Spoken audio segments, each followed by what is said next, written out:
It's the summer of 1789, and the streets of Paris are alive with whispers of rebellion. The air is thick with tension, and suddenly an angry crowd storms the Bastille, a symbol of royal tyranny.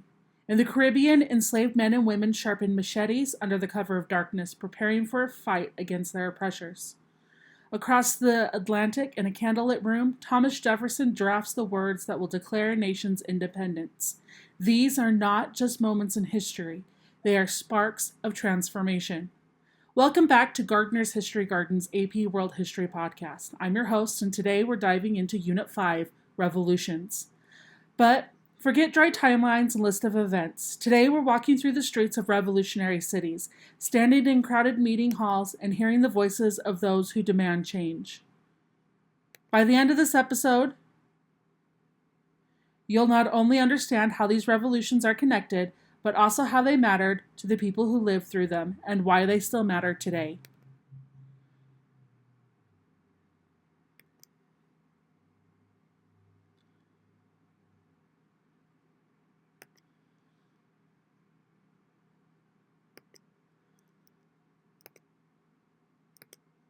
Close your eyes for a moment and imagine you're a merchant in Boston. The British have just imposed yet another tax on goods you sell, this time tea. You hear whispers of resistance in the local taverns, voices growing bolder each night. Then, one evening, you see a group of men, faces darkened with soot, boarding a ship and dumping crates of tea in the harbor. The Boston Tea Party is a message, loud and clear. No taxation without representation. The colonies have had enough. The British government tightened its grip, but revolution is in the air. In Philadelphia, Thomas Jefferson crafts the Declaration of Independence, borrowing from John Locke's idea that government must serve the people. The war that follows is long and brutal, but with the help of France, the American colonies secure their freedom. The Treaty of Paris in 1783 marks the birth of the United States, the first nation founded on Enlightenment principles. But there is a contradiction. Liberty is declared, yet millions remained enslaved, and women's rights are still absent from the conversation. The fight for equality is far from over.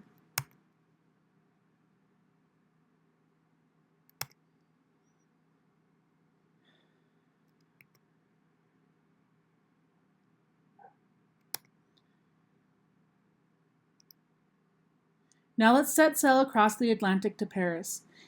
1789. The streets are restless, and you're a baker, and the price of bread has just doubled, maybe even tripled. You wake up before dawn to buy flour, but by the time you reach the market, there's none left. Meanwhile, King Louis XVI and Marie Antoinette feast in their gilded palace. Let them eat cake, they say, though they may never have actually spoken those words. The sentiment is still real. The people are starving. Anger boils over. The Third Estate, the commoners, break away from the Estates General, forming the National Assembly. Then, on July 14th, the people storm the Bastille. The revolution escalates. The monarchy fails. The guillotine becomes a symbol of justice and terror.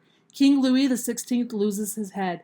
Robespierre rises, declaring that liberty cannot be secured unless criminals lose their heads. But soon, even he meets the blade. By 1799, a new figure steps in to restore order, a military general named Napoleon Bonaparte.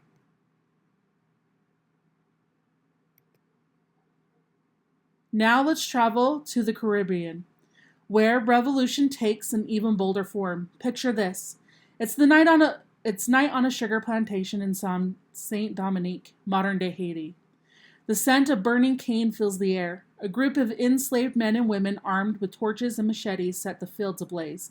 Their leader, Toussaint Louverture, a former slave turned strategist. He and his followers fight off not just the French, but also the British and Spanish forces.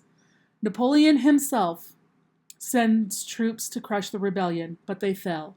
By 1804, Haiti becomes the first independent black republic, the only nation in history born from a successful slave revolt. But independence comes at a cost. France demands enormous reparations, crippling Haiti's economy for generations. Still, the Haitian Revolution remains a powerful testament to the fight for freedom. The revolutions we've talked about so far were political, but now we're going to shift to an economic and technological upheaval, the Industrial Revolution. Imagine walking through Manchester, England, in the early 1800s. The air is thick with smoke from factory chimneys. Children as young as 7 work long hours in textile mills, their hands raw from handling machines. Cities are growing, but so are slums. This is progress, but at what cost? Britain, rich in coal and iron, becomes the birthplace of industrialization. Inventions like James Watt's steam engine transform transportation, allowing railroads and steamships to expand trade and empire. Mechanized textile production makes goods cheaper, but factory workers face brutal conditions. Industrialization spreads beyond Europe to the United States and Japan, where the Meiji Restoration modernizes the nation in record time. The consequences? New wealth, but also new class tensions. Karl Marx and Friedrich Engels observed the suffering of workers and propose an alternative, communism. Meanwhile, reformers push for labor laws and social change.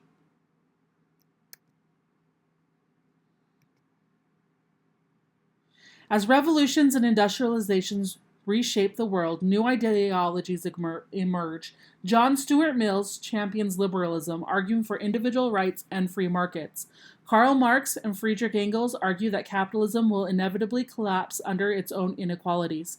Nationalism fuels the unification of Germany and Italy, led by figures like Garibaldi and Bismarck. Reform movements gain traction. Abolitionists in Britain and the United States fight to end slavery, while women gather at Seneca Falls in 1848 to demand the right to vote. Looking on towards your test points, an acronym to remember this period is RING, or for our revolutions. Individuals are fighting for their rights. This is specific to the American and French revolutions. I, independence. Both Haitian and Latin American revolutions are looking to overthrow colonial rule. N is nationalism, so this is going to be our unification of Italy and Germany. And G is growth. This is going to be the Industrial Revolution and the transformation of economies and societies. So again, that's RING to help remember the revolutions of this period. To help you remember the industrialization, remember cities. Coal is the primary energy source, which is leading to innovations like the steam engine and mechanization that runs on coal. We're looking at transportation, like railroads and steamships. Again, that's going to be those innovations that are fed by coal. I is industrial capitalism, so banking and finance. So we're looking at people who are funneling in more money to build railroads and steamships that are going to be fueled by those new inventions and innovations that are all powered by coal. Next we have E, which is our environmental impacts like pollution and deforestation, right? We've got mining happening, we've got cities that are growing, so we've got forests that are being torn down, and we have the pollution from just growth of cities, and then the use of coal, which then goes back to, our industrial capitalism, which is being financed by banking, which is also being used to grow more cities and railroads, which are in existence because of our innovations that are all being powered by coal. And lastly, we have social changes. We have this new class structure. We have labor rights. We have people pushing for more than what they are. In looking at your essay portions of the test, remember to connect causes and effects. Use specific examples and practice writing thesis-driven essays. DBQs often ask about ideological changes or labor conditions. Be ready to analyze them and provide evidence. That's it for a quick look at revolutions. Look for some of our deep dives looking at some specific topics within this coming out soon. And thanks for joining us. Our next episode will be Unit 6, which is going to be looking at consequences of industrialization. It's also going to be covering imperialism and those economic shifts. As always, like and subscribe. We'll see you in our next episode, and keep studying smart. Thank you.